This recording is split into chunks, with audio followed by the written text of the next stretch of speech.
Alors, le prix de la 3008 électrique a été révélé au JT de 20h de TF1. Bah oui, maintenant les JT, ils révèlent les prix des voitures électriques, ou des voitures en général. Je trouve que c'est un peu bizarre, mais bon. Est-ce que c'est vraiment leur fonction de faire ça? Je suis pas sûr.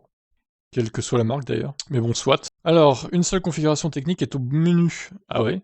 Il s'agit donc de la version traction avec un bloc de 157 kW, soit 210 chevaux, batterie de 73 kWh, l'autonomie est de 527 km. Il faudra donc attendre pour la version 4 roues motrices 320 chevaux et surtout pour la grosse batterie qui donne 700 km d'autonomie.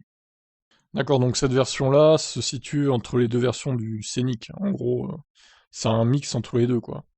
Entre la petite batterie et la grosse. Pourquoi pas. Du coup, le prix devrait se situer entre les deux aussi. Donc, le niveau de finition, jantes 19 pouces. Ah, pour l'efficience, c'est pas terrible ça, hein. On avait peur de trouver des prix corsés comme c'était pour le cas pour le 308 électrique, mais c'est plutôt bonne surprise. Peugeot a été contrainte par la limite du bonus psychologique, car les deux finitions sont éligibles. Se passer du bonus était sûrement trop risqué face à la concurrence. Les livraisons commenceront fin mars. Allure 44 990, GT 46 990. Bah, surtout que oui, il y a le Scénic, il y a le modèle Y qui a encore le bonus, donc ouais. Ils peuvent pas se permettre de faire des prix élevés, hein. Donc 73 kWh, 527 km, c'est plutôt une bonne autonomie pour le coup. Maintenant à tester en conditions réelles comme d'habitude. Mais le prix me semble correct. Pour une fois chez Peugeot. En même temps ils étaient obligés, hein, parce que sinon le Scénic il allait tout rafler, donc il l'aurait mis hors bonus pour la deuxième version, la deuxième finition, c'était du suicide.